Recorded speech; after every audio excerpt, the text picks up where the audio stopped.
जय हिंद दोस्तों स्वागत है आपका हमारी channel Ana basis the learning hub में। मैं उम्मीद करता हूं कि आप सभी लोग अपनी हेल्थ और अपनी प्रिपरेशन का बहुत अच्छा ध्यान रख रहे होंगे। फ्रेंड्स, आज मैं एक बहुत ही इंपॉर्टेंट सेशन लेके आया हूं। आज हमारे साथ एक मेहमान है।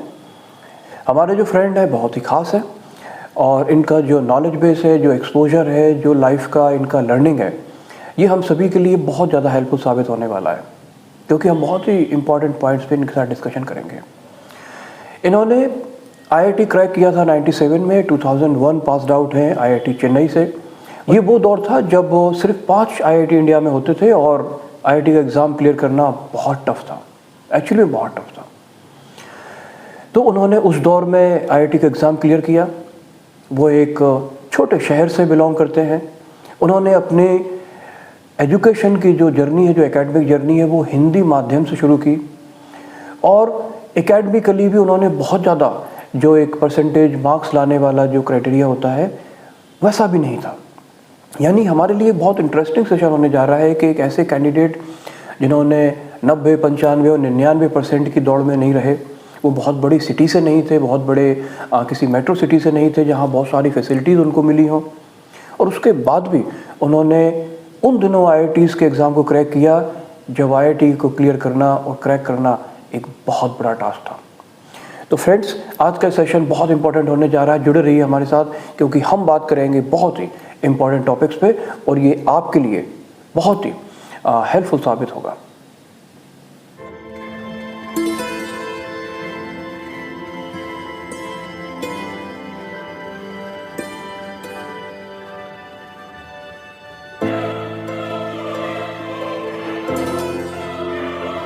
तो मिलते हैं आज के हमारे मेहमान अभय कुमार सिंह से। अभय कुमार सिंह जो आज एक मल्टीनेशनल कंपनी में कार्यरत है और इंडिया में नहीं रहते हैं, लेकिन इंडिया आते जाते रहते हैं, और हमने बहुत दिनों से हम कोशिश कर रहे थे कि उनको हम ऑन बोर्ड लेके आए, उनके साथ डिस्कशन करें। तो आज ये संयोग हुआ है, वो हमारे साथ हैं। तो चलिए शुरू करते हैं आज का ये सेशन। स्वागत है आपका इंडिया में, और साथ ही साथ आपका स्वागत है हमारी channel Ana basis the learning hub में। सो अभय, कैसा महसूस कर रहे हैं आप? बहुत ही अच्छा, बहुत ही एनर्जेटिक। आपने मुझे अपने यहाँ होस्ट किया, thank you very much for that. मैं आपके सारे दर्शकों का भी शुक्रिया अदा करना चाहूँगा जो आपका इतना सपोर्ट करते हैं। थैंक यू अभय। और जैसा कि आप जानते हो, मैं बहुत दिनों से प्रयास कर रहा था कि मैं आपको ऑन बोर्ड लाऊं, क्योंकि मैं जानता हूं कि आपकी जो कैपेबिलिटीज़ हैं, जो आपकी काबिलियत है और जो आपका नॉलेज है, वो बहुत हेल्प कर सकता है हमारे उन सारे दोस्तों का जो आईआईटी की तैयारी कर रहे हैं, ख़ास तौर से उनके पेरेंट्स का। क्योंकि जैसा हम सभी जानते हैं कि आईआईटी की प्रिपरेशन में कहीं ना कहीं स्टूडेंट्स के ऊपर एक बहुत दबाव बन जाता है, प्रेशर बन जाता है, और वो दबाव उनके पेरेंट्स से भी मिलता है, उन्हें स्कूल से भी मिलता है, उनके पीयर से भी मिलता है, और ये कहीं ना कहीं उनकी ओवरऑल परफॉर्मेंस को अफेक्ट करता है। तो आज हम इन्हीं पॉइंट्स पे चर्चा करेंगे और आपसे जानने की कोशिश करेंगे कि किस तरह एक स्टूडेंट को आईआईटी की प्रिपरेशन करनी चाहिए, कैसे इस तरह के जो अनड्यू प्रेशर्स हैं उनको हैंडल करना चाहिए, और पेरेंट्स को कैसे अपने बच्चे को इस दौरान नर्चर करना चाहिए। क्योंकि आप प्योर आईआईटीएन हैं, आपने उस समय आईआईटी क्लियर किया था जब इंडिया के बेसिक आईआईटीज एग्जिस्ट करते थे। तो आप एक सही पर्सनालिटी है, एक सही व्यक्ति है इन सारे क्वेश्चंस को डिस्कस करने के लिए और हमारे स्टूडेंट्स को गाइड करने के लिए। अब मैंने कुछ क्वेश्चंस जॉट डाउन किए हैं जिससे कि हम अपने डिस्कशन को एक सही डायरेक्शन में लेके चल सकें। अब मेरा पहला क्वेश्चन है कि आपने आईआईटी को अपने कैरियर में क्यों चुना? ऐसा क्या रीज़न था कि आपने आईआईटी को ही पिक किया? सबसे पहले मैं ये कहना चाहूँगा कि मैं कोई एक्स्ट्राऑर्डिनरी एग्जाम्पल नहीं हूँ, मैं बहुत ही बेसिक सिंपल एग्जाम्पल हूँ। सो फिर मैं वहाँ से शुरू करूँगा अपनी बात कहना। तो मैंने कुछ ऐसा सोचा नहीं था कि मुझे आईआईटी करना है। मैं उस दौर से आया हूँ और मैं उस परिवेश में पला बढ़ा और वैसे जगह से एजुकेशन हुआ जहाँ पे आईआईटी का आई भी लोगों को नहीं पता था। तो ये तो बहुत दूर की चीज़ है कि मैं आईआईटी एग्ज़ाम को क्रैक करने के बारे में सोचूं और वैसा इन्वायरमेंट मिले कि दोस्तों के साथ बैठ करके मोटिवेट होकर के एग्ज़ाम क्लियर करूं। तो ऐसा नहीं रहा है, लेकिन हाँ कुछ इंस्टांसेस ऐसे हुए, बीच बीच में कुछ ऐसी घटनाएं हुई, धीरे धीरे मुझे पता चलने लग गया। जैसे अगर मैं बोलूँ कि मेरे ही परिवार में मेरे एक बड़े भाई थे, और जब हम लोग गांव में एक फेस्टिवल के टाइम पे मिले तो वो कुछ ऐसी किताबें लेके आए थे, ब्रिलियंट ट्यूटोरियल्स उस टाइम पे चलता था, शायद आज भी ये चलता होगा। तो वो कुछ लेके आए थे। मुझे बहुत उत्सुकता हुई कि ये तो टेक्स्ट बुक नहीं है, ये क्या है, ये आप इसे क्यों पढ़ रहे हैं, जब ये आपके स्कूल की चीज़ नहीं तो आप इसे क्यों पढ़ रहे हैं। इस तरह की चीज़ें मेरे मन में ख्याल थे। मैंने पूछा तो उन्होंने बोला कि वो एक एग्ज़ाम की तैयारी कर रहे हैं जो कि इंडिया का one of the toughest examination बोला जाता है, आज भी ये है जहाँ तक मैं मानता हूँ। Very true. तो वो उसकी तैयारी कर रहे थे, बस इतनी सी बात हुई, मेरे मन में वो आई और चली गई। फिर भी मेरे ऐसा कुछ नहीं था कि मुझे वो भी क्रैक करना है। ऐसे ही करके और भी एक दो घटनाएं हुई। एक समय ऐसा आया कि जब मेरी स्कूलिंग ख़त्म हो गई और मुझे +2 में एडमिशन लेना था, तो मैं गया। तो फिर मैं कुछ ऐसे दोस्तों के संपर्क में आया जो कि इसके बारे में बातें करते थे। बुक्स के नीचे लिखा होता था IIT 86 और IIT 91, इस तरह की चीज़ें। वो भी मेरे लिए डिसाइफर करना था वो क्या है, तो समझ में आया। तो आप ये समझ सकते हैं कि मैं उस परिवेश में हूँ जहाँ से आपके पास इंफॉर्मेशन नहीं होती थी। आज के टाइम पे इंफॉर्मेशन हर किसी को अवेलेबल है। ये सब बेसिक इंफॉर्मेशन लेने में भी कुछ समय लग गया था, लेकिन जब पता चला तो मैं भी इस दिशा में आगे बढ़ा। और बढ़ने के पीछे एक और कारण था कि मैथमेटिक्स और फिज़िक्स स्कूल टाइम से या कुछ भी हो, थोड़ा सा इंटरेस्ट रुझान रहता था, थोड़ा सा ही, बहुत ज़्यादा नहीं। और घर से मेरे पिताजी का भी उसमें सहयोग रहा हुआ है। उन्होंने मुझे एक्चुअली पढ़ाया भी है। एक समय ऐसा था जब मेरे बहुत ही ख़राब नंबर आए थे मिड ईयर एग्जामिनेशन में। मैं आपके दर्शकों के सामने बोल सकता हूँ 12 नंबर आए थे मुझे 100 में, और उससे बड़ी डिसअपॉइंटमेंट हुई थी मेरे पिताजी को। तो उन्होंने मुझे पढ़ाया। He was doctorate in in mathematics in those years, and it was really shameful for him to see कि उनका बेटा मैथ्स में इतने कम नंबर लेके आया है। तो उन्होंने मुझे पढ़ाया, और वहाँ से फिर रुझान जो हुआ स्कूल से थोड़ा सा मैथ्स में, तो वो आगे काफ़ी चलता रहा। तो उसी को मैंने आगे बढ़ाया और दोस्तों के साथ ग्रुप में जुड़ा, और IIT के जो क्वेश्चंस थे सॉल्व करते गया, आगे बढ़ते गया। ऐसा कुछ बहुत पहले से प्लान नहीं किया था। हाँ, संगति का असर होता है। तो मैं उन संगति में आया, जैसा मैंने बताया, तो उसी दिशा में आगे बढ़ते गया। और पता भी चला कि जो मेरी कोर एरिया है, मेरी जो स्ट्रेंथ एरिया है, मैथ्स और फिज़िक्स, ये इसमें मेरी मदद करेंगे। तो आप इसको ऐसे बोलिए कि ये एक इंसिडेंटल भी था मेरे लिए, शायद मुझे उस दिशा में जाना था तो मैं गया। ओके, तो आपके बड़े भाई और आपके पापा जी का खास तौर से आप धन्यवाद करना चाहेंगे, हम भी करना चाहेंगे कि उनकी जो प्रेरणा आपको मिली, उसने आपके अंदर ये फायर क्रिएट की इस एग्ज़ाम को क्लियर करने की। बहुत अच्छा भाई, एक और मेरा क्वेश्चन है कि आप बिहार के आरा से बिलोंग करते हैं। आरा एक रिलेटिवली छोटी जगह है, और ख़ास तौर से उन दिनों जब आप लेट 90s में प्रिपेयर कर रहे थे, तो आरा जैसी जगह से बिलोंग करने के बाद भी IIT को आपने परसू किया, और ये एक बहुत बड़ा मोटिवेशन है उन सारे स्टूडेंट्स के लिए जो B टायर और C टायर सिटी से बिलोंग करते हैं, कि उनको भी ये मोटिवेशन हमेशा मिल सकता है कि वो भी IIT एग्ज़ाम की तैयारी कर सकते हैं। उन्हें ज़रूरी नहीं कि बड़ी सिटीज़ में या मेट्रोज़ में जाना ज़रूरी है। तो इस दौरान जब आपने तैयारियां शुरू की IIT की, तो क्या क्या प्रॉब्लम्स आपने फेस की? मैं इसको सिर्फ इस सेंटर से कनेक्ट कर रहा हूँ कि आप एक छोटी सिटी से बिलोंग करते थे, तो आपने किस किस तरह की परेशानियां फेस की उस दौरान? जी बिल्कुल, आपने ऐसे समय को छेड़ा है। बिल्कुल वो समय चैलेंजिंग भी था, टाइम चैलेंजिंग भी था, और उसी से प्रेरणा भी मिलती है। और आज मैं जो कुछ भी हूँ, ये कहिए कि वो उस समय का जो बोलते हैं ना, लैक ऑफ एबंडेंस, वो था। यानी बहुत सारी सोर्सेस नहीं थी, आप ये समझिए कि जब तक सूरज की रोशनी थी तब तक आप पढ़ सकते हैं स्कूल से आकर के। उसके बाद फिर आपको 300 दिन महीने में आपको लैंप ही जलानी है, बिजली होती नहीं थी।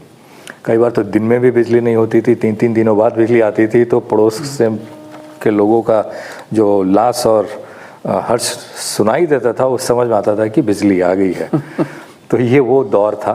और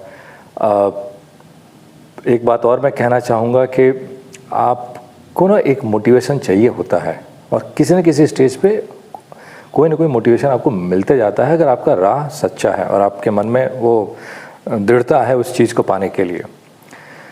तो उस टाइम पे एक बात मुझे थोड़ी सी खटक गई थी कि मैं हिंदी मीडियम से थ्रू आउट पढ़ा हूँ। ओके। तो मेरे लिए भौतिकी, रसायन शास्त्र और गणित विद्या ही थे।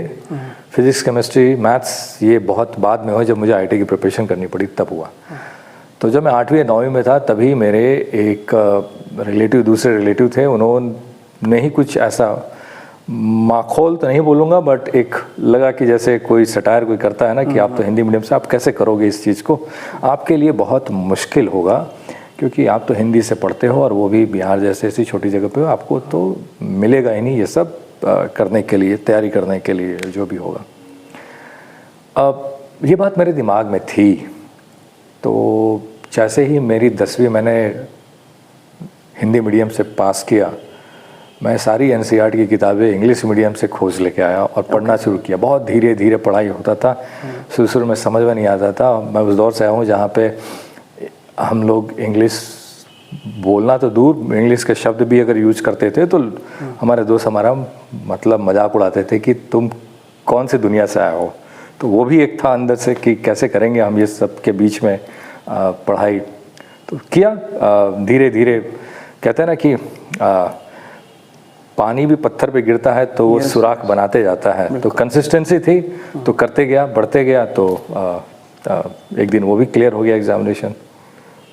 जी अभय, मैं अप्रिशिएट करूँगा आपके एफर्ट्स को, क्योंकि आपने जो बात अभी बोली कि हिंदी मीडियम से होने के बाद भी आपने आईआईटी की प्रिपरेशन की, और ये भी एक बहुत बड़ा इशू हमारे स्टूडेंट्स के सामने रहता है, क्योंकि वो सारे स्टूडेंट्स जो हिंदी माध्यम से तैयारी कर रहे हैं उनके अंदर कहीं ना कहीं एक इन्फीरियरिटी ऑफ कॉम्प्लेक्स रहता है, या वो क्रिएट किया जाता है उनके अंदर कि वो कुछ सर्टेन एग्ज़ाम्स के लिए एलिजिबल नहीं है या उनके लिए वो कंपैटिबल नहीं है।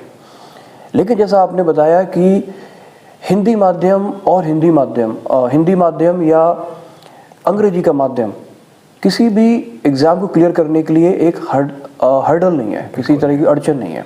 और आपने ये प्रूफ करके दिखाया कि आप हिंदी मीडियम से होते हुए भी आपने आईआईटी का एग्ज़ाम क्लियर किया, और बाद में तो फिर आप सफलता की बहुत सीढ़ियाँ चढ़ते चले गए। तो ये भी मेरा एक मैसेज है इसके माध्यम से सारे स्टूडेंट्स को कि आप अगर हिंदी मीडियम से भी आप तैयारी कर रहे हैं तो किसी तरह का कोई ये बड़ा डिसएडवांटेज नहीं है, क्योंकि जो बेसिक इंटेलिजेंस एग्ज़ाम को क्लियर करने के लिए चाहिए वो होना ज़्यादा ज़रूरी है। मीडियम इंटेलिजेंस है तो नेचुरली आप जो एक भाषा की जो एक दूरी है या जो भाषा की एक समस्या है उसको आप कभी भी ओवरकम कर सकते हैं। अगला क्वेश्चन मैं आपसे पूछूंगा कि चूँकि आप आईआईटी चेन्नई में गए, आपने वहाँ पे 4 साल व्यतीत किए, तो आईआईटी की लाइफ कैसी है, वहाँ का ओवरऑल एम्बियंस कैसा है, आईआईटी में जो आईआईटियंस हैं, जो बडिंग प्रोफेशनल्स हैं आईआईटी के अंदर, उनकी ग्रूमिंग कैसे होती है, वो क्या क्या सीखते हैं वहाँ पे, इसके बारे में बताइए हमारे फ्रेंड्स को। हाँ, ये जानना आपके लिए बहुत ज़रूरी है। जो आपके ही अपने देश में जो आईआईटीज़ हैं, जो कॉलेजेस हैं, यूनिवर्सिटीज़ हैं, ये आपको एक अलग ही दुनिया में लेके जाते हैं। इतना तो आपको मान के चलना पड़ेगा। They are leagues ahead of others, I will say that. और ये क्यों है? क्योंकि आपके आसपास एक से एक बढ़ के मतलब मेधावी छात्र हैं, अलग अलग बैकग्राउंड से आए हैं, उनके अलग अलग इंटरेस्ट हैं, उनके अलग अलग ग्रूमिंग हुई है। और आप उनके साथ जब पढ़ाई करते हो, वो जो माहौल है वो एक बयां के बियॉन्ड है, मतलब उसको आप एक्सप्लेन नहीं करेंगे। वो एक समझिए कि इसी दुनिया के अंदर एक अलग ही दुनिया है। और वो कहीं से भी कुछ भी कॉमन नहीं है। और ये बहुत ही एक्स्ट्रा ऑर्डिनरी प्लेस होता है जहाँ पे आप पढ़ाई के साथ आप बहुत कुछ और भी चीज़ें करते हैं। तो जैसे एक जो जनरल इम्प्रेशन होता है ना कि आईआईटी वो तो बहुत ही स्टूडियस होगा और उसके पास तो कुछ और करने के लिए वक्त नहीं होगा, वो ही नर्ड होगा, उसको और कुछ आइडिया नहीं होगा, इस तरह की चीज़ें होती है। तो ये सारे मिथ हैं।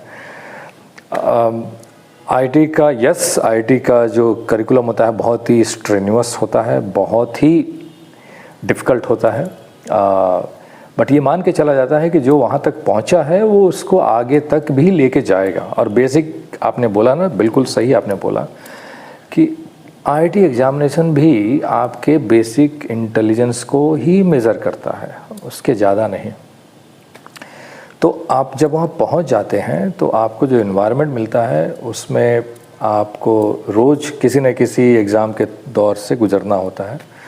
मैं अगर अपना एग्जांपल दूँ तो मुझे आज भी याद है, एक सेमेस्टर आपके 4.5 महीने या 5 महीने का होता था और आपके हर सेमेस्टर में 7 से 8 कोर्सेज़ होते थे, आपके लेबोरेटरी वगैरह वर्कशॉप भी होती थी।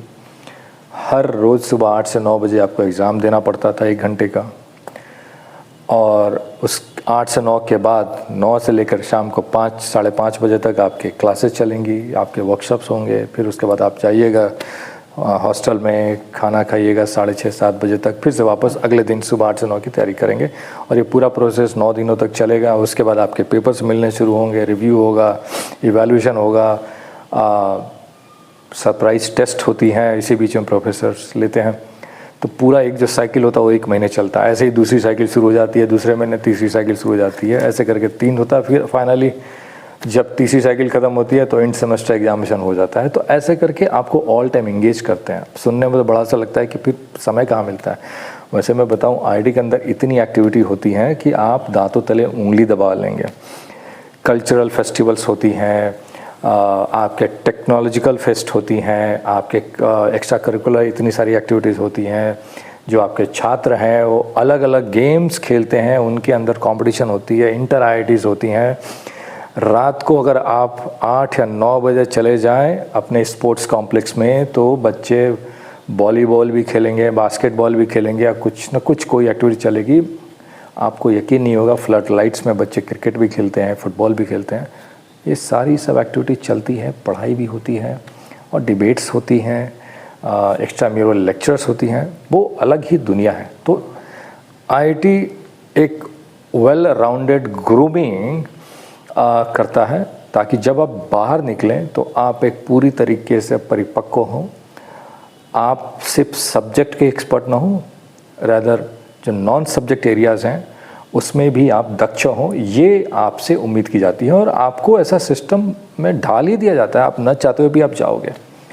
सोशल सर्किल करनी होती है आपको, कई बार एनसीसी के लिए आपको इनरोल करना पड़ता है कि वो भी आपको कंपलसरी 1 साल के लिए आपके फर्स्ट ईयर में वो सेवा देनी पड़ती है। तो बहुत सारी चीज़ें होती हैं जी। Okay, very good. तो जैसा आपने सुना कि आईआईटी का एक अपना पूरा एक टेम्पलेट है और वो ये जानते हैं कि जो स्टूडेंट्स आए हैं वो एकेडमिकली तो बहुत ही अच्छे हैं और बाकी जो पर्सनालिटी के फेसेट्स हैं, जो डायमेंशंस हैं, उनको वो ग्रूम करते हैं, डेवलप करते हैं। और उसके लिए उनके पास एक प्लान है, एक टेम्पलेट है जिसमें social activities, extra curricular activities, sports activities and exposure to various things, जैसा भाई जी ने बताया कि टेक्निकल फेस्ट होते हैं, डिबेट्स होते हैं। तो ये सारी चीज़ें आईआईटी में बहुत ही सोच समझ के रखी गई हैं, जिससे कि जो कैंडिडेट अभी तक सिर्फ पढ़ के आया था, एकेडमिकली साउंड था, अब वो लाइफ के उन सारे फेसेट से, लाइफ के उन सारे डायमेंशन से भी अवगत हो, और ना सिर्फ अवगत हो बल्कि उसमें एक्सेल करे। क्योंकि जब आप बाहर निकलते हैं तो एकेडमिक एक्सीलेंस सिर्फ एक ही चीज़ है, लाइफ में और भी बहुत सारे स्किल्स की, बहुत सारी एक्सपर्टीज़ की ज़रूरत होती है। तो आईआईटीज़ इन सारी चीज़ों को इंश्योर करता है और इसीलिए वहाँ से जो प्रोडक्ट्स निकलते हैं वो ऑसम होते हैं, एक्सीलेंट होते हैं। अब है मेरा नेक्स्ट क्वेश्चन है कि एक स्टूडेंट के पॉइंट ऑफ व्यू से आईआईटी की क्या इम्पोर्टेंस है? अगर स्टूडेंट आपका, जो मैं समझ रहा हूँ आपका सवाल ये है कि स्टूडेंट जो एस्पायर कर आईआईटी में जाने के लिए, तो यस, इम्पोर्टेंस तो उसके लिए है। उसके लिए तो उस दौर का वो सबसे बड़ा एग्ज़ाम माना जाता है। और मैं ये जानता हूँ कि ऐसे बहुत सारी फैमिलीज़ हैं जो अपने बच्चों को चाहते हैं कि वो आईआईटी जाएं। तो और जैसा मैंने बताया कि आईआईटीज़ अपने में ही एक लीग अहेड इंस्टीट्यूशंस हैं, कोई कंपैरिजन नहीं है, जो मेरा अभी तक का अनुभव रहा हुआ है। और इनकी जो एलुमनाई नेटवर्क है बहुत ही स्ट्रॉन्ग है। तो ऐसी जगह पे कौन जाना नहीं चाहेगा, हर किसी की इच्छा होती है कि ऐसी जगह पे जाएं। ट्रू। अब मेरा नेक्स्ट क्वेश्चन आपसे ये है कि एक जनरल परसेप्शन है कि जो स्टूडेंट बहुत ज़्यादा मार्क्स लाते हैं अपने एकेडमिक ईयर्स में, वही आईआईटी क्लियर कर पाते हैं, और वो स्टूडेंट जो रिलेटिवली एवरेज हैं या अबव एवरेज बैंड में आते हैं, जैसे कि अगर हम मार्क्स की बात करें तो जो 70 और 80% वाली लीग में होते हैं, जनरली ये माना जाता है कि वो आईआईटी क्लियर नहीं कर पाएंगे या उनको दिक्कत होगी। और जो 90+, 95+% लाते हैं वो आईआईटी एग्ज़ाम क्लियर करने में ज़्यादा सक्षम है, वो ज़्यादा कंफर्टेबली एग्ज़ाम क्लियर कर सकते हैं। तो आप इसके बारे में क्या कहेंगे? ये एक मिथ है या जो कैंडिडेट 70-80 के बैंड में है वो भी आईआईटी क्वालिफाई कर सकता है? देखिए, जो भी इस पे मैं दूंगा वो मैं अपने व्यक्तिगत अनुभव से ही साझा करूंगा। लोग इसके बारे में दूसरी अपनी ओपिनियन रख सकते हैं, लेकिन एक चीज़ ये मैं बता देना चाहता हूँ आपके दर्शकों को, मैं भी 70-80% बैंडविड्थ वाले में ही हूँ। मैं हमारे स्टेट बोर्ड में कभी 90% से ऊपर मार्क्स शायद किसी को मिला होगा, हिस्टोरिकली तो मिला होगा, अदरवाइज मिलता नहीं है। आप भी शायद ऐसे ही स्टेट बोर्ड से आए हुए तो आप समझ सकते हो। देखिए, मार्क्स से आपका आईआईटी एग्ज़ाम को क्लियर करने का कोई रिलेशनशिप नहीं है। एक ही चीज़ मायने रखती है कि आपने किस पैशन से आपने पढ़ाई की है, आपके फाउंडेशन कितनी स्ट्रांग है। आपकी फाउंडेशन स्ट्रांग है, आपने अगर बेसिक एजुकेशन ठीक से की है, तो marks are never the reflections और even the guarantee to your success in IIT. Let me tell you, it's very clear. A 70 percentile guy can also clear examination and a 90 percentile can fail in that examination. ये examination आपके basic intelligence quotient को check करता है और वो marks से नहीं आता है। मार्क्स लाना is a different skill set, इस एग्ज़ाम को क्लियर करना is a different skill set. तो आप इस चीज़ को बहुत क्लियरली समझिए। बहुत बार ऐसा होता है कि बहुत सारी कॉम्प्लेक्स प्रॉब्लम बहुत ही सिंपल तरीके से सॉल्व होती हैं, और ये पाया गया है कि कई बार बैक बेंचर्स भी ऐसे कॉम्प्लेक्स प्रॉब्लम को जल्दी सॉल्व कर देते हैं। साइकोलॉजिकली ये एस्टैब्लिश्ड फैक्ट है। मैं ये नहीं कहता हूँ कि आपको बैक बेंचर रहना है, आप मेहनत करिए, क्योंकि basic foundation, basic minimum level of intelligence और सब्जेक्ट नॉलेज तो चाहिए। उसके बिना तो आप आईआईटी नहीं कर पाएंगे। वेल सेड अभय। तो उन सारे पेरेंट्स को मैं ये बताना चाहता हूँ जिनके स्टूडेंट के मार्क्स नहीं ज़्यादा आ रहे हैं और वो काफ़ी डिसर्टेड फील करते हैं। देखिए, मार्क्स लाना एक स्किल है, और मार्क्स आना इस बात की कोई गारंटी नहीं है कि कोई भी स्टूडेंट कम्पिटिटिव एग्ज़ाम्स क्लियर कर ले या ना कर पाए। कई बार ऐसा भी होता है कि स्टूडेंट जब अपने यंग एज में होता है तो वो पढ़ाई को उतनी गंभीरता से नहीं लेता। उस समय उसकी चॉइसेस कुछ और भी होती हैं, लाइक स्पोर्ट्स एंड ऑल। तो उस समय वो पढ़ाई को उतना फोकस नहीं कर रहा है और वो रिफ्लेक्ट हो रहा है उसके मार्क्स में, परसेंटेज में। बट इसका ये मतलब बिल्कुल भी नहीं है कि वो उसका जो जनरल इंटेलिजेंस है वो कहीं ना कहीं मिसिंग है। जैसा अब मैंने बताया कि competitive exams like IIT clear करने के लिए जनरल इंटेलिजेंस ज़रूरी है। तो कुछ स्टूडेंट्स होते हैं थोड़ा लेट रिएक्ट करते हैं अपनी लाइफ में, लेकिन उनके अंदर वो जो स्पार्क है, जो उन कैपेबिलिटीज़ हैं वो होती है। तो पेरेंट्स को डिसर्टेड नहीं होना है अगर उनका स्टूडेंट 10th में या 12th में कम मार्क्स ला रहा है। देखना आपको ये है कि उसका जो आईक्यू है, जो उसका इंटेलिजेंस है, वो सही होना चाहिए। और बेंट ऑफ माइंड भी अगर उसका आईआईटी की तरफ है तभी आईआईटी की तरफ उसको पुश करना है। हो सकता है उसका इंटरेस्ट कहीं और हो। तो ये सारी चीज़ों पे भी ध्यान देना जरूरी है, rather than landing up to the conclusion that if he और she is not fetching marks, good marks rather, then he और she will not clear the exam. तो अब है फिर हम चलते हैं अपने नेक्स्ट क्वेश्चन पे। वेरी इंपॉर्टेंट क्वेश्चन कि आईआईटीज़ में जॉब्स के क्या प्रोस्पेक्ट हैं, क्योंकि आईआईटी में आदमी जाता है इस उम्मीद से कि एक बार आईआईटी में अगर चले गए तो उसके बाद का जो कैरियर है वो बहुत ही खूबसूरत है और बहुत ही शानदार है, और नेचुरली वहाँ से बहुत अच्छी जॉब्स भी लगती हैं। तो आपका क्या मानना है कि जॉब प्रोस्पेक्ट क्या है आईआईटीज़ में? तो जो आपने बताया कि जो ऐसा लोग मानते हैं ना, ये एक्चुअली इसको ऐसे बोलेंगे कि ये किसी मूवी का ट्रेलर आपने दिखाया, तो आप ट्रेलर से मूवी को जज मत करिएगा। तो जॉब से भी आपको जज नहीं करना। डेफिनेटली आईआईटीज़ कैंपस में बेस्ट ऑफ द कंपनीज जाती हैं और कंपनीज भी क्वालिफाई, उनको भी क्वालिफिकेशन क्राइटेरिया उनकी होती है उस कैंपस में डे 1, डे 2, डे 3 पहुंचने के लिए, आप सबको पता ही है।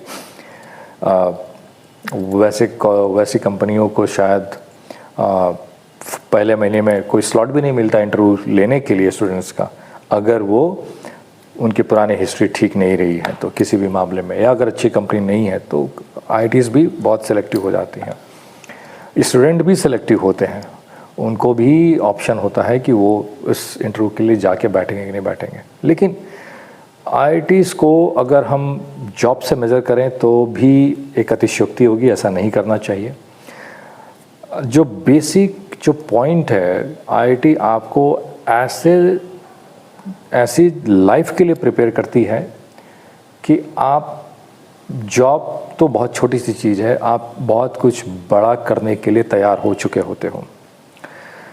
जॉब तो अगर आपको आईआईटी से भी ना लो, आप अपना स्टार्टअप स्टार्ट कर लें, उसके बाद भी जॉब कर सकते हैं, स्टार्टअप को मल्टीप्लाई कर सकते हैं, बहुत तरह के एवेन्यूज़ होते हैं। और मैंने बोला ना, आपकी सफलता आपके कॉन्फिडेंस से भी आती है, आपके मोटिवेशन से भी आती है। और आप जब इस तरह के इन्वायरमेंट में काम करते हो, पढ़ते हो 4 साल तक, आपको एक्चुअली में इस लिहाज से ट्रेन किया जाता है।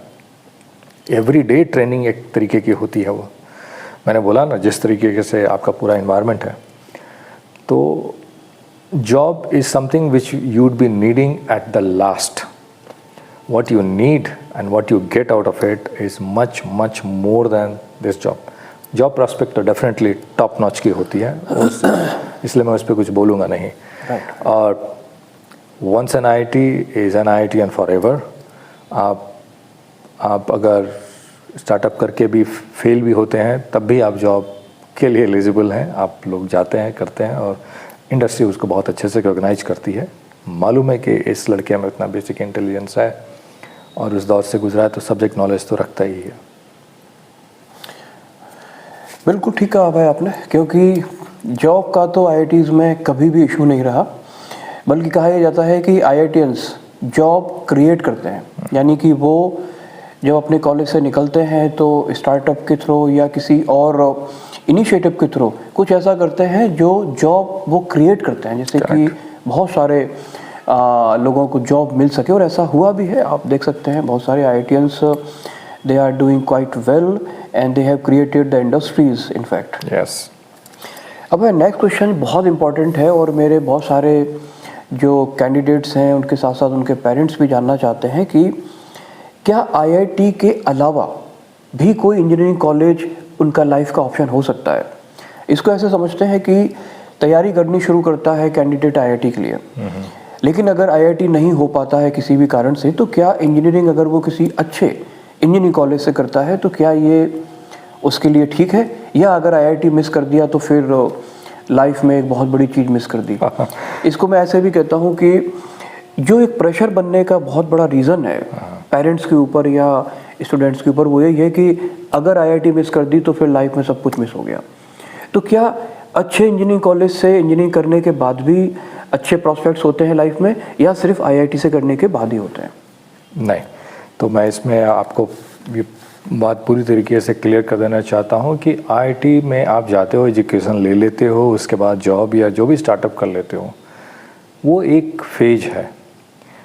आपकी लाइफ उससे कहीं ज़्यादा आपको चैलेंज करेगी उसके बाद। तो ऐसा नहीं है कि आप you will get a bed of roses after IIT. लेकिन क्या होता है ना कि आप पूरे सिस्टम से इतने आप ताकत ले लेते हो, तो आप उस बैटल को विन करने के लिए आप प्रिपेयर हो चुके होते हो। और जहाँ तक मैंने देखा अपने अनुभव में इंडस्ट्री में, ऐसे ऐसे मेधावी बच्चों को देखा है, प्रोफेशनल्स को देखा है, वेरी शार्प सॉफ्ट प्रोफेशनल्स जो नॉन आईटी बैकग्राउंड से आते हैं। तो मैंने बोला ना कि सिर्फ जो बेसिक इंटेलिजेंस क्वोशेंट वो कहीं सिर्फ फिजिक्स केमिस्ट्री मैथ्स इन बेसिक साइंसेस के लोगों के साथ ही नहीं है। बेसिक इंटेलिजेंस का मतलब होता है इट्स अवेलेबल, जो सबके पास अवेलेबल है उसको आप कैसे लिवरेज लेते हो, कैसे यूटिलाइज करते हो। हमारे पास बहुत सारे एग्जांपल है। मैं ये कहना चाहूँगा पेरेंट्स के लिए कि जो बच्चे का जो भविष्य है वो सिर्फ 2 साल तैयारी और 4 साल आईआईटी 6 साल का नहीं है। बच्चा उससे 10 गुना ज़्यादा लाइफ जीने जा रहा है। तो आप अगर बच्चे पे अगर कोई आपने अनड्यू प्रेशर दिया और उसके वजह से कोई मेंटल ट्रॉमा बिल्ड हुआ, तो किसी और कॉलेज से पढ़ाई करके भी वो कुछ बहुत अच्छा नहीं कर पाएगा। आपको बच्चे को उनके मन की शक्ति को मजबूत रखना है और उनको ये चीज़ फेलियर से भी वो सीखते हैं। अगर वो आईआईटी नहीं कर पाए, it's a good learning for them. Let them try the next year का जो इंजीनियरिंग कॉलेज है वहाँ से वो ट्राई करें। और जो नेक्स्ट ईयर कॉलेजेस होती हैं वो भी आईआईटीज़ को compete करती हैं, बिकॉज उनके लिए तो मोटिवेशन वो है। तो अब अगर आपने चैलेंजिंग इन्वायरमेंट अपने बच्चे को डाला है तो बच्चा उससे उभर के निकलेगा। प्रेशर ना दें बच्चे पे, अनड्यू प्रेशर कि आईआईटी है तो सब कुछ वही है, नहीं। आज के टाइम पे अगर मुझसे ये सवाल करें तो मैं यही बोलूँगा कि आफ्टर 30 ईयर्स अगर आप, या 25 ईयर्स अगर आप आईआईटी कर लेते हैं, उसके बाद आप 2 लोगों को कंपेयर करेंगे तो बहुत कुछ फ़र्क आता है उनके प्रोफेशनल एक्सपीरियंस से। डिग्री का होता है वैल्यू, आईआईटी टैग का होता है, लेकिन प्रोफेशनल एक्सपीरियंस ज़्यादा मायने रखती है then your this IIT tag. And I am telling you after 25-30 years और 20 ईयर्स ऑफ प्रोफेशनल कैरियर। तो आपने दौड़ हारी नहीं है। ये कहिए कि आप समझिए कि आप दूसरे ट्रैक पे गए हैं और दूसरे ट्रैक पे आपने दौड़ शुरू की है और आप आगे निकल सकते हैं। ज़िंदगी आपको हर अवसर, हर मौका देती है। एक चीज़ को आपको नहीं छोड़ना है, वो आपकी दृढ़ता, आपकी लक्ष्य, उस पर आप फोकस करें, कायम करें। जीवन में सक्सेसफुल होना है तो आईआईटीएन बन के नहीं होना है। सक्सेसफुल होना है वो बहुत बड़ी चीज़ होती है। आप समाज को कैसे कंट्रीब्यूट करते हैं, आप अपने परिवार को कैसे कंट्रीब्यूट करते हैं, और आप अपने जीवन के लिए कोई अच्छा लक्ष्य बना पाते हैं जिससे आपका और आपके आसपास के लोगों का भी भला होता है। इससे बड़ी सफलता की कोई भी कसौटी नहीं है, ये मान के चलिए। आईआईटीज़ के टैग वगैरह बाद में आते हैं। बिल्कुल ठीक कहा भाई आपने। तो सारे पेरेंट्स के लिए मेरा ये मैसेज है कि IITs are not the end of the road. IITs हुआ, नथिंग लाइक दैट। अगर नहीं हुआ तब भी बहुत सारे ऑप्शंस हैं। किसी भी अच्छे इंजीनियरिंग कॉलेज से करके भी कैंडिडेट लाइफ में बहुत कुछ अचीव कर सकते हो, और ऐसे बहुत सारे एग्जांपल्स हैं। तो IIT की तैयारी की, IIT में हुआ, बहुत अच्छी बात है। नहीं हुआ तो किसी भी तरह से डिसअर्टेड नहीं होना है। आप अपनी लाइफ की प्रोग्रेस को बस आगे बढ़ाते रहिए, मोमेंटम बना के रखिए। करेक्ट। मेरी एक और क्वेरी है जो काफ़ी सुनने में आती है कि बहुत ही ब्राइट स्टूडेंट्स जो बहुत ही ब्राइट रहे हैं अपने एकेडमिक ईयर्स में, और जब वो IIT क्वालिफाई करके IITs में जाते हैं तो वहाँ जाके वो स्पॉइल हो जाते हैं। और ऐसा परसेंटेज काफ़ी सिग्निफिकेंट परसेंटेज है। सुनने में आता है कि जो स्टूडेंट IITs में गए हैं वो स्पॉइल्ड हो गए और उनकी परफॉर्मेंस एकदम से डिप हो गई वहाँ जाने के बाद। इसके बारे में आप क्या कहेंगे?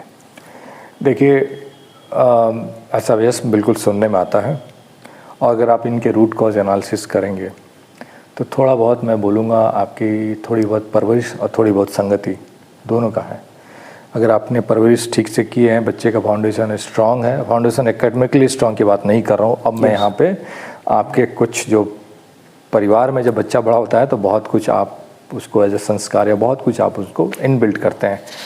क्या डूज़ हैं, क्या डोंट्स हैं, आप उनको बताते हो, आप उनको कंडीशन करते हो और उस हिसाब से प्रिपेयर होते हैं और फिर वो उसी हिसाब से बाहरी चीज़ों को रिएक्ट एंड ऑब्जर्व करते हैं। तो हाँ, ऐसा पाया गया है कि जिन बच्चों के साथ ऐसा अगर शुरू में उनकी कंडीशनिंग ठीक नहीं हुई है तो ऐसे इन्वायरमेंट जा कर के ज़रूर कुछ नेगेटिव एलिमेंट्स होते हैं उनके संपर्क में आते हैं और उनको स्पॉइल करते हैं।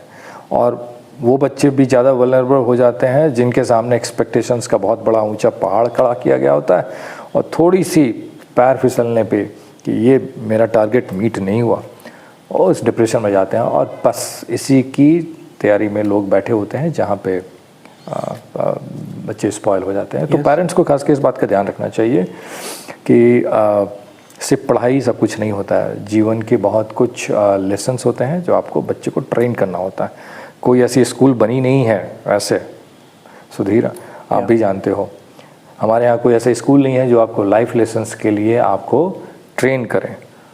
सारी ट्रेनिंग आपको घर के अंदर मिलती है, परिवार में मिलती है। राइट, बिल्कुल सही कहा भाई आपने। और अगर इसकी रूट कॉज एनालिसिस की जाए कि जो कैंडिडेट्स IITs में जाके स्पॉइल हो जाते हैं उसका कहीं ना कहीं कारण ये भी है कि जब वो IIT की प्रिपरेशन कर रहे होते हैं तो एक बहुत बड़े प्रेशर टनल से गुजरते हैं, वो बहुत लंबे पीरियड के लिए। प्रेशर पेरेंट्स का, प्रेशर पीयर्स का, सोसाइटी का। और जब वो IITs में जाते हैं तो वो बहुत ज़्यादा रिलैक्स फील करते हैं। उनको ऐसा लगता है कि they have achieved everything and they have arrived in life. अब सब कुछ हो गया है, let us celebrate and enjoy. और उस थॉट के साथ फिर वो कुछ ऐसी एक्टिविटीज़ में इन्वॉल्व हो जाते हैं जो कि शायद उन्हें उस एज ग्रुप में नहीं करना चाहिए और कहीं ना कहीं वही उनकी सारी परफॉर्मेंस, जिसमें एकेडमिक परफॉर्मेंस भी इंक्लूडेड है, प्रभावित होती है, वो भी उनकी डिप हो जाती है।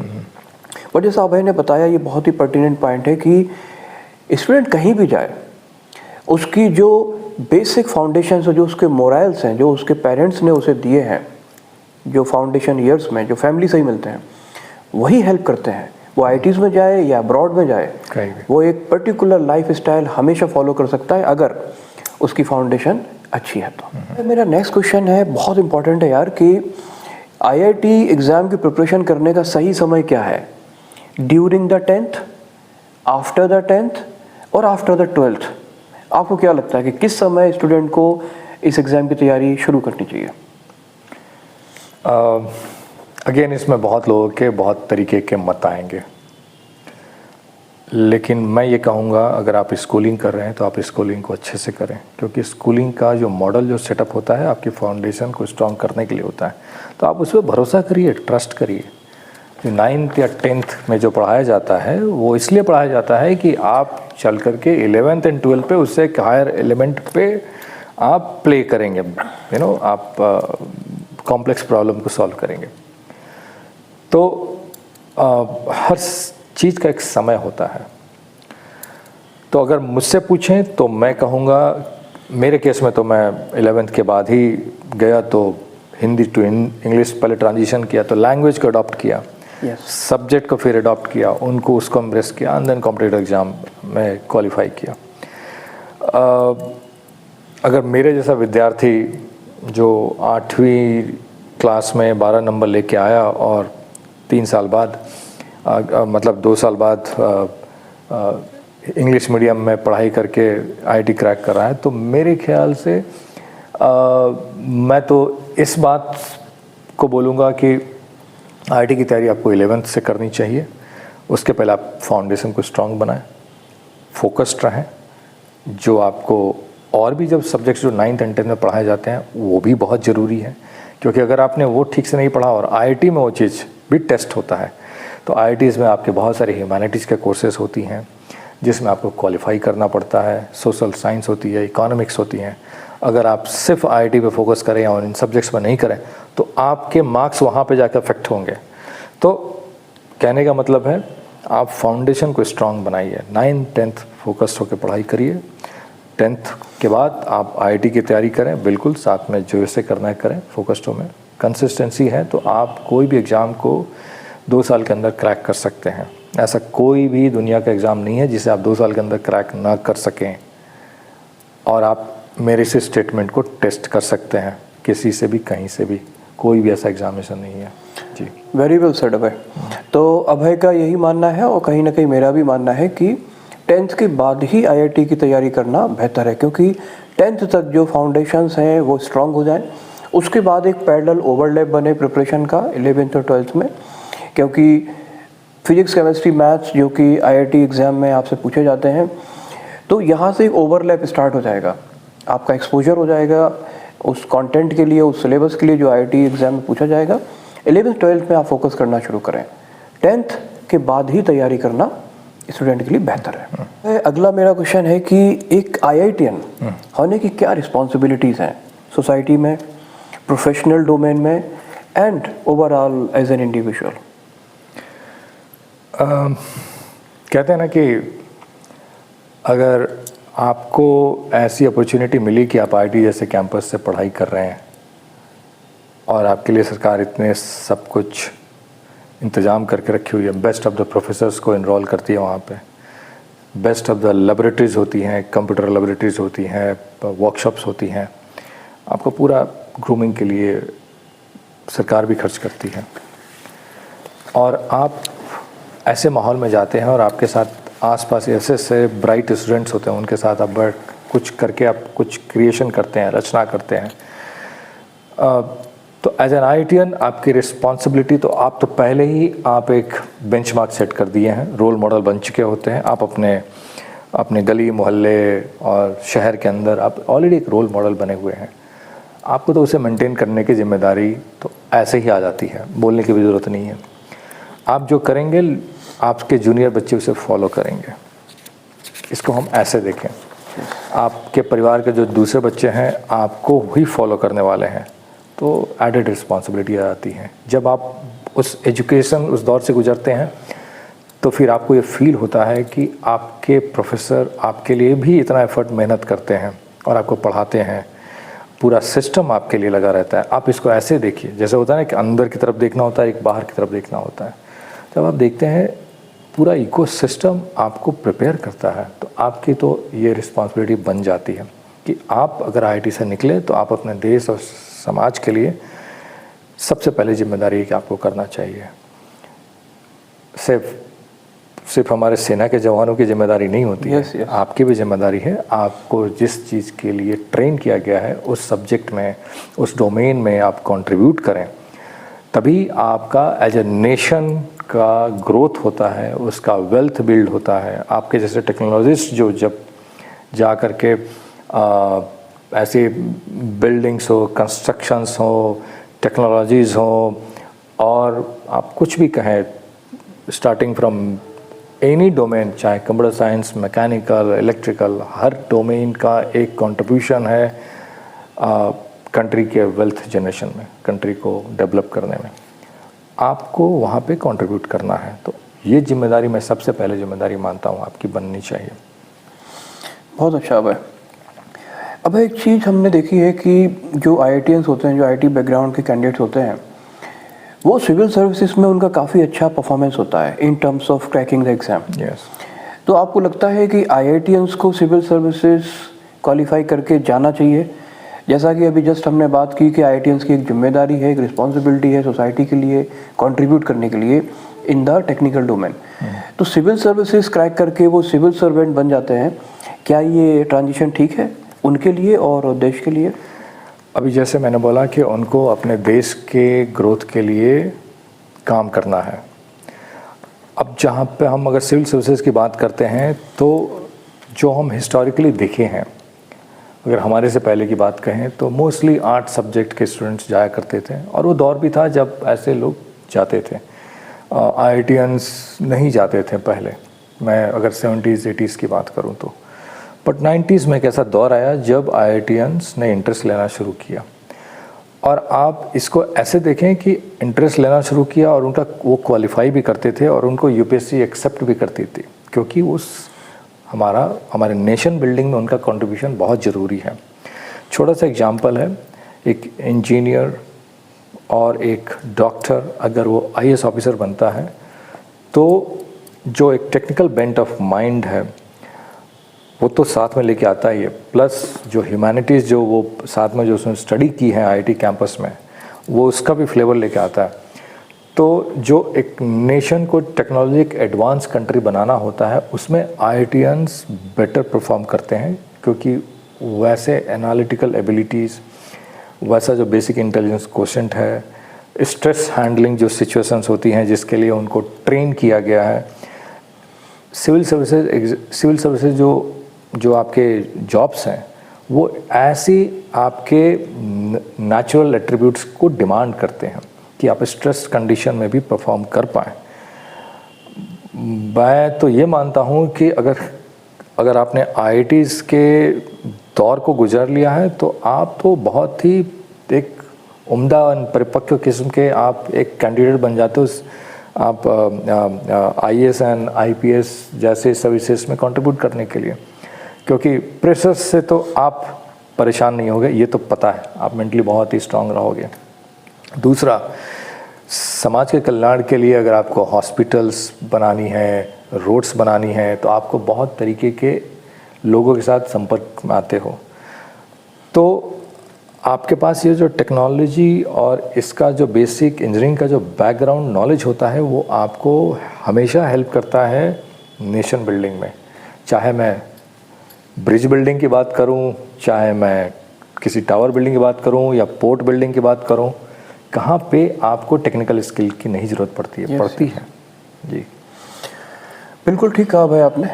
इसको हम ऐसे भी डिस्कस कर सकते हैं कि जो एक सिविल सर्वेंट्स का डोमेन है, उसमें जब आईआईटीज़ जाते हैं तो उनको भी एक वैरायटी ऑफ थॉट्स मिलता है इस ओवरऑल डोमेन की बात करें, और उनके जो इनिशिएटिव्स हैं, जो उनकी थिंकिंग है, जो उनका होराइज़न है, जो उनके स्किल सेट्स हैं, वो ओवरऑल उस एम्बियंस को जहाँ पे आईएएस आईपीएस ऑफिसर्स हैं उनको भी एक नया डायमेंशन मिलता है। तो अगर आईआईटीएन सिविल सर्विसेज एस्पायर करते हैं, ये कहीं ना कहीं कंट्री के लिए ही अच्छा है, क्योंकि हमारा एक जो क्वालिटी ब्रेन है वो टेक्निकल डोमेन में कंट्रीब्यूट कर रहा है या सोशल डोमेन में कंट्रीब्यूट कर रहा है। अल्टीमेटली तो वो कंट्रीब्यूट नेशन के लिए ही कर रहा है। Yes. और कभी कभी सोशल डोमेन में कंट्रीब्यूट करना काफ़ी इम्पॉर्टेंट हो जाता है। Yes. और जहाँ तक बात है सिविल सर्विसेज की, तो कुछ ऐसे डिजिग्नेशंस होते हैं, कुछ ऐसे पोस्ट होते हैं सिविल सर्वेंट्स के उनके पूरे टेन्योर में, जब उन्हें काफ़ी टेक्निकल इश्यूज़ पे डिस्कशन करना होता है और डिसीजन लेना होता है। तो नेचुरली वो सारे कैंडिडेट जो आईआईटी क्वालिफाई करके आए हैं वो एक बेहतर कंडीशन में होते हैं डिसीजन लेने की।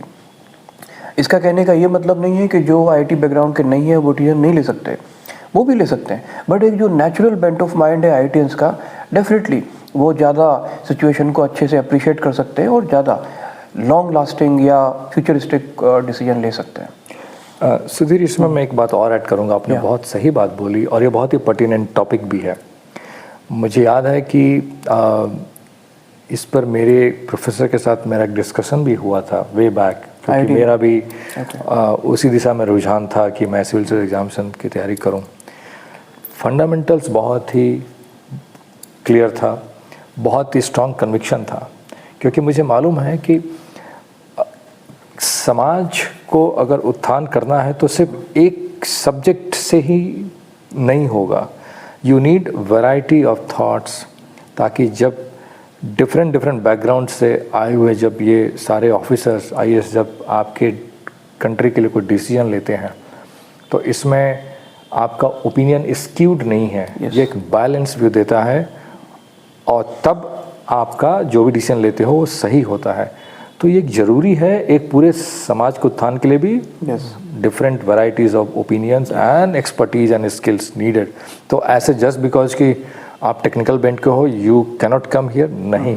In fact we need them more than ever nowadays. आज के टाइम पे आप गवर्नमेंट कितनी सारी इनिशिएटिव कर रहे हो, आर्टिफिशियल इंटेलिजेंस के लिए, डिजिटल इंडिया की बात कर रहे हो, आपको तो टेक्नोलॉजीज चाहिए ही, अदरवाइज आप फिर कैसे किसी दूसरी कंट्री से अगर आपको टेक्नोलॉजी इंपोर्ट करनी है, उनके सरकारों के साथ बात करनी है, उनकी सरकारों की कंपनियों के साथ बात करनी है, तो आपको तो टेक्निकली वर्स्ट होना ही पड़ेगा। तो ऐसे आपके बहुत सारे सर्विसेज हैं जहाँ पे आपको ऐसे लोगों की ज़रूरत होती है। इसलिए भी ज़रूरी है। Very correct. अब इसी से जुड़ा हुआ मेरा एक और इम्पॉर्टेंट क्वेश्चन है, जैसे हमने अभी बात की कि IITians are joining civil services, ऐसा एक पॉइंट है कि जो IITians हैं वो मैक्सिमम अपनी डिग्री कंप्लीट करने के बाद फॉरेन चले जाते हैं, अब्रॉड चले जाते हैं। ऐसा क्यों है? क्योंकि ये एक लॉस मैं कहूँगा अपनी कंट्री के लिए कि जो एक क्वालिटी ब्रेन है जो तैयार हो गया है, जो ग्रूम हो गया है, now it's time to give back to the society, to the country, but they are going to different countries and sometimes they get the green card over there and they don't come back. तो एक तो question है कि ऐसा क्यों होता है, क्यों जाते हैं वो बाहर, और क्या उनको बाहर जाना चाहिए? इसके बारे में आपकी क्या राय है? इस पर अगर आप मेरा डायरेक्ट मत पूछेंगे तो बोलूँगा कि जी नहीं, पहली कोशिश होनी चाहिए कि आप अपने देश के लिए पहले कार्य करें। यहीं पे फुल स्टॉप लगता है। आप नहीं कर पा रहे हैं, आपके सामने कुछ और मजबूरियां, हो सकता है आपके पास इकोनॉमिक रीजंस हो कि आप नहीं कर पाओगे यहाँ पे, या हो सकता है कि आपको आपके लायक यहाँ पे कोई जगह न मिल रही हो, आपको आपके सरकार ने ऐसी कोई इंफ्रास्ट्रक्चर बिल्ड करके नहीं दी है जहाँ पे आप अपने टैलेंट को एक्सप्लोर कर सको, कुछ क्रिएशन कर सको, नहीं कर पा रहे हो। मैं समझ सकता हूँ उस दिशा में फिर आप किसी अच्छे जगह पे जाओगे, आपने ब्रेन लिया हुआ है, आप चाहोगे कि उसको लिवरेज लें, आप अपने लिए वेल्थ जनरेट करें। और अगर देखा गया है कि पहले भी जो ब्रेन ड्रेन हुई हैं, तो ये जो भी लोग गए बाहर में, US में भी, तो इन्होंने तो बहुत बड़ी बड़ी कंपनियां बिल्ड कर दी। देखा जाए तो बहुत बड़े बड़े जो सिलिकॉन वैली में कंपनीज 90s से ही हैं, सब निकल के आई हैं, IITians की वजह से हुए हैं। Not in only IITians, even other non IITians की वजह से भी हुई हैं, और इन्होंने ऐसे ऐसे कंपनी सेटअप की हुई हैं। तो ब्रेन ड्रेन तो हुआ है, इसका ज़्यादातर फ़ायदा ऐसे वेस्टर्न कंट्रीज़ ने लिया हुआ है। कंट्रीब्यूशन के मामले में मैं बोलूँ कि हाँ ठीक है, इस तरह की कंपनियाँ ये यहाँ पे आके इन्वेस्ट करती हैं, या जो NRIs हैं बाहर से रिपैट्रिएट करती हैं इनकम, तो आ जाता है। लेकिन इससे इंडिया का ग्रोथ बहुत ज़्यादा नहीं होता। इंडिया का एक्चुअल ग्रोथ तब होगा जब दोनों ही, सरकार भी और स्टूडेंट भी, दोनों साथ मिल कर के यहाँ पे काम करें। यानी ये जिम्मेदारी फिर सरकार की भी बनती है कि अगर आप अच्छे सिविल इंजीनियर्स को बना रहे हैं तो आप उनके लिए इंफ्रास्ट्रक्चर दो, अगर आप अच्छे डॉक्टर्स बना रहे हो तो आप उनके लिए अच्छा इंफ्रास्ट्रक्चर दो, ताकि वो अपने स्किल्स को यूज कर सकें। उन्होंने पढ़ाई की है, उनको यूज़ करो आप। तो मैं यही कहना चाहूँगा, ये हमारी भी पर्सनल जिम्मेदारी है कि हम भी अपने देश को के लिए कुछ कंट्रीब्यूट करें पढ़ाई के बाद। एक्सेप्शंस होती हैं, आप हमेशा 100% रोक नहीं पाओगे, तो वो होंगी, बट इन जनरल आपको करना चाहिए। बिल्कुल ठीक कहा है। और मेरा भी ये मानना है कि कोई एक कैंडिडेट जब IIT से इंजीनियरिंग करके निकलता है तो वो अपनी लाइफ में बेस्ट ऑप्शन चाहता है, और जब ऑप्शंस का कंपैरिजन होता है कि वो ऑप्शन देख रहा है इंडिया में और ऑप्शन देख रहा है अब्रॉड, तो अगर उसे अब्रॉड में अच्छे ऑप्शंस मिल रहे हैं तो वो उसको ज्वाइन कर लेता है। तो यहाँ बात आती है गवर्नमेंट की या हमारे सिस्टम की कि हम उतने ही बेहतर job option, job avenues create करें, जिससे कि जब वो कंपैरिजन करें तो वो इंडिया में भी अपने ऑप्शंस पिक करें रादर देन गोइंग अब्रॉड। और ये जो एक मानसिकता है जो शायद स्कूलिंग टाइम से ही शुरू हो जानी चाहिए, कॉलेज टाइम में और IIT के पीरियड में भी, कि स्टूडेंट्स को इस बात का रियलाइजेशन कराया जाना चाहिए कि उनकी जिम्मेदारी है देश के लिए।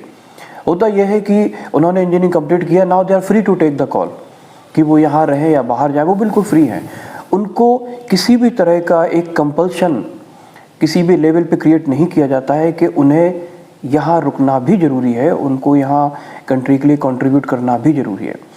तो ये एक सिस्टम शायद डेवलप करने की ज़रूरत है। इसमें कोई भी सिर्फ स्टूडेंट्स को या कैंडिडेट्स को ब्लेम नहीं कर सकता है कि वो IIT से इंजीनियरिंग करते हैं, इतना गवर्नमेंट का खर्चा होता है और फिर वो सीधे बाहर चले जाते हैं। शायद ये रिस्पॉन्सिबिलिटी दोनों की है, स्टूडेंट की इसलिए कि उन्होंने इतना कुछ रिसीव किया और बात कंप्लीट करने के बाद वो बाहर चले गए और पे बैक किसी दूसरी कंट्री में कर रहे हैं।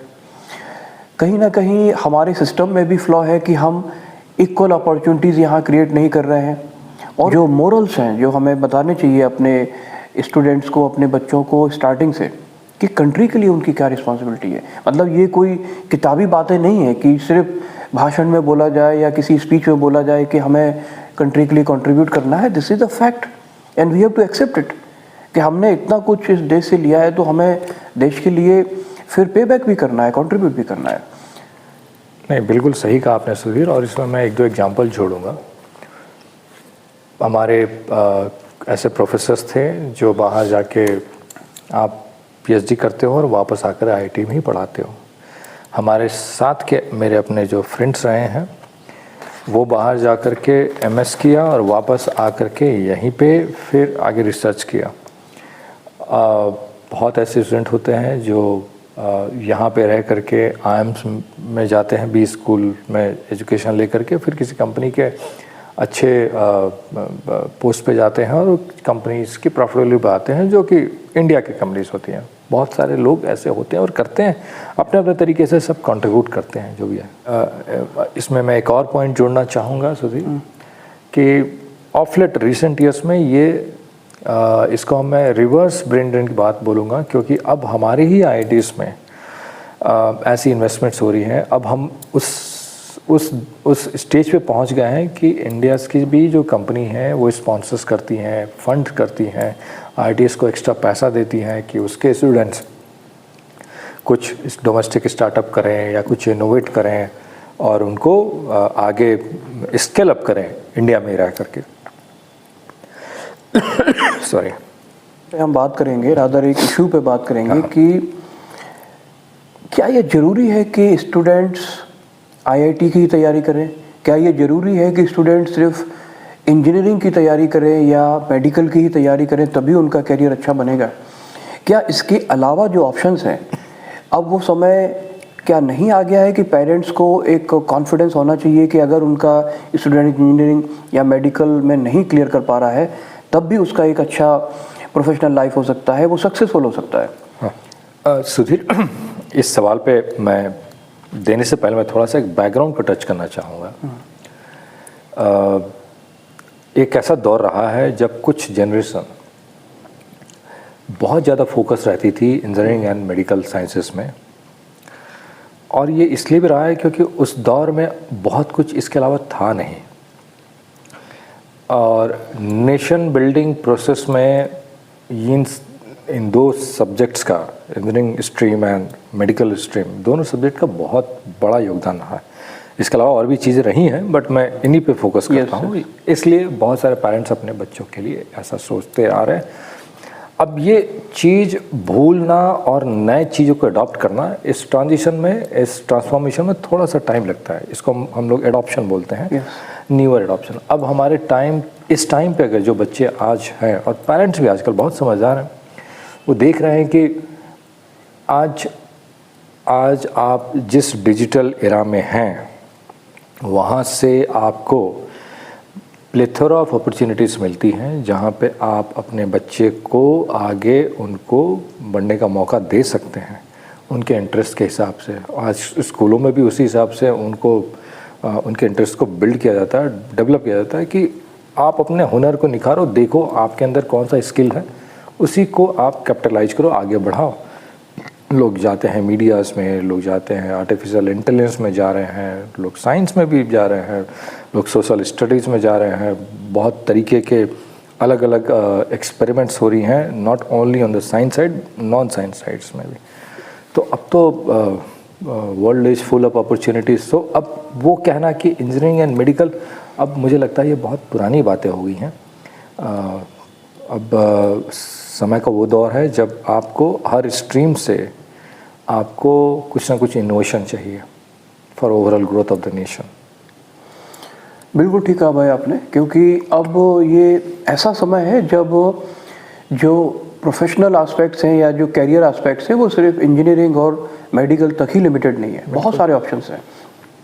और कहीं ना कहीं पेरेंट्स को ये कॉन्फिडेंस अब अर्न करना होगा, क्योंकि अगर वो सोसाइटी को एक बार अच्छे से रिव्यू करें और देखें कि अब जो प्रोफेशनली सक्सेसफुल लोग हैं अपने करियर्स में वो सिर्फ इंजीनियर्स और डॉक्टर्स ही नहीं है, बहुत सारे ऑप्शंस हैं। और ये जानना इसलिए ज़रूरी है, डिस्कशन इसलिए ज़रूरी है कि अगर आपका बच्चा इंजीनियरिंग में इंटरेस्ट नहीं लेता है, मेडिकल में इंटरेस्ट नहीं लेता, तो आप उसको फोर्स ना करें, क्योंकि उसका इंटरेस्ट नहीं है। अगर आपने फोर्स करके उसको इंजीनियर बना भी दिया तो वो एज एन इंजीनियर बहुत सक्सेसफुल नहीं होगा, ये मान लीजिए। ये कोई फिल्मी बात नहीं है, कोई किताबी बात नहीं है, फैक्ट है। बिल्कुल सही। तो अगर उसका बेंट ऑफ माइंड कहीं और है, उसका इंटरेस्ट कहीं और है, तो आप उसको वहीं पुश करें, क्योंकि अब एवेन्यूज़ और ऑप्शंस हर जगह पर हैं, सिर्फ इन्हीं 2 स्ट्रीम्स में नहीं है। सो अब है, I offer my gratitude for attending this session. और मैं बहुत समय से कोशिश कर रहा था कि आप ऑन बोर्ड आएँ और आपके साथ हम इन बहुत ही महत्वपूर्ण जो हमारे इश्यूज़ हैं इन पे हम डिस्कशन करें, और कोशिश करें कि इसके माध्यम से अगर हमारे जो स्टूडेंट्स हैं या जो पेरेंट्स हैं, अगर उनको कोई भी काम की चीज़ मिलती है हमारी बातों से, तो ये हमारे इस पूरी कोशिश में हम मानेंगे कि हम सक्सेसफुल हुए। और इस मेरी कोशिश में आपने जो योगदान दिया, मैं आपका धन्यवाद करता हूँ। नहीं, मैं उसमें एक चीज़ जोड़ना चाहूँगा। धन्यवाद तो मुझे देना चाहिए आप और आपके चैनल को कि आप बहुत ही अच्छा कार्य कर रहे हैं। मैं समझ सकता हूँ आपका जो शेड्यूल है इतना बिजी रहता है और आप इस तरह के महत्वपूर्ण पोजीशन पे हैं, इसके बावजूद भी आप अपना समय निकाल रहे हैं। और मैं इसमें ये देखता हूँ कि आप कहीं न कहीं दूसरे तरीके से भी कंट्रीब्यूशन दे रहे हैं समाज को, आने वाली पीढ़ी को सही मार्गदर्शन दे रहे हैं, आप उनको गाइड कर रहे हैं समय पर रहते हुए अपना वक्त निकाल करके। तो मैं आपके चैनल के सारे व्यूअर्स को भी धन्यवाद देना चाहूँगा। Please support as much as possible, and आप जो कर रहे हो मैं उसके लिए मेरी तरफ से बहुत सारी शुभकामनाएं। Thank you. थैंक यू अभय, और उम्मीद करते हैं जल्दी फिर से मिलेंगे और इसी तरह के जो महत्वपूर्ण इश्यूज़ हैं हमारे, जो सोसाइटी, स्टूडेंट्स, पेरेंट्स रिलेटेड हैं, उन पे हम एक बार फिर से चर्चा करेंगे।